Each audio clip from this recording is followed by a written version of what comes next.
కాంగ్రెస్ ఎమ్మెల్యేలతో చేయడం. కాంగ్రెస్ సీనియర్ అధికార ప్రతినిధి డాక్టర్ చరణ్ కౌశిక్ యాదవ్ గారు ఇప్పుడే అందుబాటులోకి వచ్చారు. చరణ్ కౌశిక్ యాదవ్ గారు, కాళేశ్వరం మోటార్లు ఆన్ చేయకపోతే వారం రోజుల లోపు సమయం ఇస్తాము, అక్కడికి లక్షలాదిగా రైతు దండు కదిలిపోతుంది, కేసీఆర్ నాయకత్వంలో మేమే మోటార్లను ఆన్ చేస్తామని హరీష్ రావు అంటున్నారు. మీరేమో నీళ్లు లేవు అంటున్నారు, మీరేమో బ్యారేజీలు కుంగిపోయినాయి అంటున్నారు. అవి కుంగిపోలే, బాగానే ఉన్నాయి, మోటార్లు ఆన్ చేయొచ్చు అని బీఆర్ఎస్ అంటుంది. దీనికి మీకు సమాధానం ఏంటి?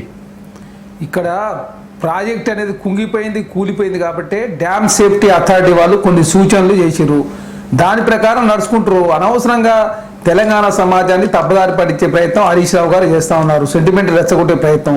ఆనాడు నేనే కాళేశ్వరరావు గారుగా నామకరణం చేసుకున్నాడు, మేమే పెద్ద ఇంజనీర్లు అని చెప్పేసి దాదాపు 91,000 కోట్ల రూపాయలు ఖర్చు పెట్టి తెలంగాణ రాష్ట్రంలో ఎకరా కూడా బారని పరిస్థితి. అయినా తెలంగాణ రాష్ట్రం ఆనాడు నిపుణుల సలహా సూచన మేరకు నడుచుకోకపోవడం మూలంగా కట్టాల్సిన చోట కట్టకుండా ప్రాజెక్టు కట్టకపోవడంతో కమిషన్ కకృతిపడి తెలంగాణ రాష్ట్రంలో ప్రాజెక్టులు కడితే తెలంగాణ అంధకారం మీద ఆగమనం అయిపోతే ఇప్పుడేదో దాని మీద సెంటిమెంట్ రెచ్చగొట్టే ప్రయత్నం హరీష్ రావు గారు చేస్తూ ఉన్నారు. అదే కాకుండా కలవకుర్తికి సంబంధించి కూడా ఎప్పుడు కూడా బీఆర్ఎస్ పార్టీ అధికారంలో ఉన్నప్పుడు జూలై చివరి మాసం లేదా ఆగస్టు 15th లోపు మాత్రమే ఆనాడు మోటార్లన్నీ కూడా ఆన్ అయినాయి.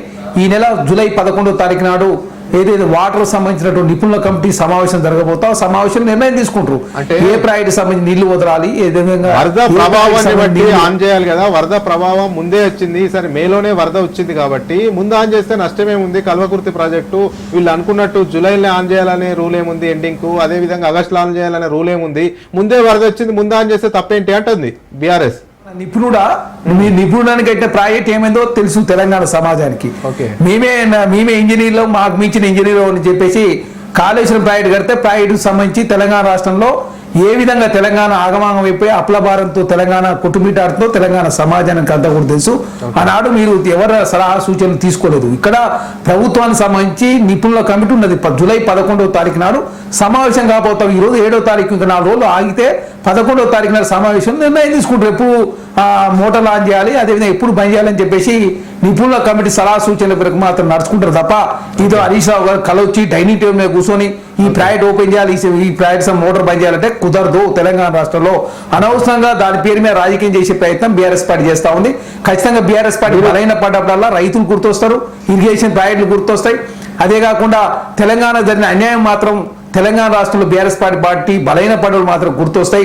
తెలంగాణ రైతాంగాన్ని నాడు బీఆర్ఎస్ ప్రభుత్వం 2014 నుంచి 2023 వరకు ఏ విధంగా మోసం చేసిందో తెలంగాణ సమాజానికి అంతా తెలుసు. ఎందుకంటే కుదరదంటారు వాళ్ళేమో, వారం లోపల టైం ఇస్తాం, డెడ్ లైన్ ఇస్తాం, లేకపోతే మేమే వెళ్తాము, కేసీఆర్ నాయకత్వంలో లక్షలాది మంది రైతులు వెళ్తాము, కాళేశ్వరంలో ఉన్నటువంటి మోటార్లు ఆన్ చేస్తాం, మా మీద అసత్య ప్రచారాలు దుష్ప్రచారాలు చేస్తున్నారు అనేది కూడా బీఆర్ఎస్ ప్రధాన ఆరోపణ. డైలీ కన్నెపల్లి దగ్గర నుంచి, కన్నెపల్లి పంపు దగ్గర నుంచి 2 TMCలు ఎత్తిపోసుకోవచ్చు, ఎత్తిపోసుకునే అవకాశం ఉన్నా కానీ ఎందుకు ఎత్తిపోసుకుంటలేదు అంటున్నారు. అరే మీరే నిపుణులు, నాకు అర్థం కాక ఆనాడు కట్టాల్సిన చోట ప్రాజెక్టే కట్టలేదు. మీరు మేడిగడ్డ అన్నారం సుందిల్లా, మేడిగడ్డ కావచ్చు, అన్నారం కావచ్చు, సుందిల్ల కావచ్చు. అంతకుముందు శ్రీపాద ఎల్లంపల్లి సంబంధించి అదేవిధంగా ఎక్కడైతే కట్టాలని చెప్పేసి నిపుణులు చెప్పారు అక్కడ కట్టకుండా మీ కమిషన్ కకృతిపడి తెలంగాణ ఆగమాగం చేసిరు. మరొకసారి తెలంగాణ ప్రజలు తప్పుదారి పడిచే ప్రయత్నం దయచేసి మానుకోవాలి. తెలంగాణ మీ ఆయంలో ధాన్యాగారం ఉందని చెప్పి ప్రచారం చేసుకుని మీరు తెలంగాణ రాష్ట్రంలో సమైక్య రాష్ట్రంలో 17 లక్షల మోటార్ పంప్ సెట్లు ఉంటే తెలంగాణ ఏర్పడిన తర్వాత 30 లక్షల మోటార్ పంప్ సెట్లు అయినాయి. మేము కట్టిన ఏదైతే శ్రీపాద ఎల్లంపల్లి ద్వారా ఈనాడు అదేవిధంగా ఏదైతే కాళేశ్వరం నీళ్ళు వస్తా ఉంటే మేము కట్టిన ప్రాజెక్ట్ మూలంగా వస్తున్నాయని చెప్పేసి మీరే మాట్లాడతారు. 170 TMCలు ఇప్పటి వరకు కాళేశ్వరంలో మీరు ఎత్తిపోసి స్టోర్ చేసిన నీళ్ళల్లో మరి ఎందుకు 70 TMC కిందికి వదలాల్సి వచ్చింది? అంటే అవి కూడా స్టోరేజ్ ఉంచాల్సింది కదా. అవి ఉంచితే ప్రమాదం అయితే కాబట్టి వదిలేరు కిందికి. ఇక డ్యామ్ సేఫ్టీ అథారిటీ వాళ్ళు కొన్ని సూచనలు చేసారు. దాంట్లో నీళ్లు స్టోరేజ్ చేస్తే ఖచ్చితంగా అది కాక ప్రాజెక్ట్ కొట్టకపోతే ఖమ్మం జిల్లా మొత్తమే స్మాష్ అయిపోయే అవకాశం ఉంది. కాబట్టి ఎట్టి పరిస్థితుల్లో ఇక్కడ నీళ్లు స్టోరేజ్ చేయదని చెప్తే దాని నిపుణుల సలహా సూచన మీద నడుచుకుంటుంటే అనవసరంగా రాజకీయం చేసే ప్రయత్నం మీరు చేస్తా ఉన్నారు. మీ ఆయనలో పోతిరెడ్డి పాడు ఒక్క పెరిగిన మాట వాస్తవం. ప్రతిరోజు రాయలసీమ ఇరిగేషన్ 8 నుంచి 10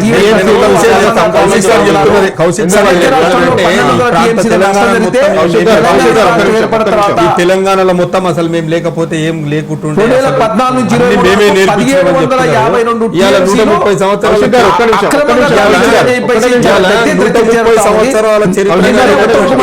కాంగ్రెస్ పార్టీ 130 సంవత్సరాల చరిత్ర అదే రాజిరెడ్డి గారు నాకు అయిపో ముందు వారికి ఇస్తుంది నాకు అర్థం కాక అంటే చెప్పేది వినాలి మీరు ఒకసారి కౌశిక్ గారు.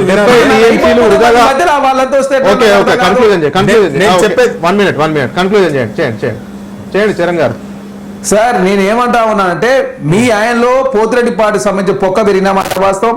మీరు ఆయనలోనే 8 నుంచి 10 టీఎంసీలు రాయలసీమ ముచ్చుమరీ తీసుకుపోయిన మాట వాస్తవం. ఆనాడు సమైక్య రాష్ట్రంలో 12 టీఎంసీలు అక్రమంగా ఆంధ్రప్రదేశ్ తరలించకపోతే తెలంగాణ రాష్ట్రం ఏర్పడిన తర్వాత 2014 నుంచి 23 వరకు 1754 టీఎంసీలు ఆంధ్ర అక్రమంగా తరలించకపోయారు.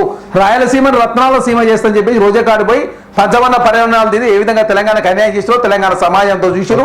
తెలంగాణ రాష్ట్ర ఇరిగేషన్ ప్రాజెక్టుల మీద 192,000 కోట్ల రూపాయలు ఖర్చు పెట్టి ఒక్క ప్రాజెక్టు కూడా తెలంగాణ రాష్ట్రంలో పనిచేయలేదు. సీతారామ ప్రాజెక్టుకు నీటి అనుమతి లేదు, అదేవిధంగా నీటి అలొకేషన్ కలవకుర్తి జరగలేదు, నీటి అలొకేషన్ కాళేశ్వరం జరగకుండా తెలంగాణ ఈ రోజు అంధకారం కావడానికి మీరు తీసుకున్న అసమర్థ నిర్ణయాల మూలంగా తెలంగాణ ఆగమైంది. కాబట్టి ఒకరోజు కృష్ణా జలాల మీద అసెంబ్లీలో చర్చ చేయడానికి ప్రభుత్వం సిద్ధంగా ఉంది, ఒకరోజు గోదావరి జలాల మీద చర్చ చేస్తానికి సిద్ధంగా ఉన్నాం.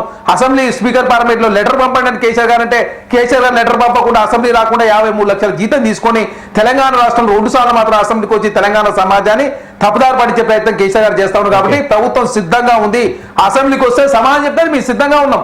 ఓకే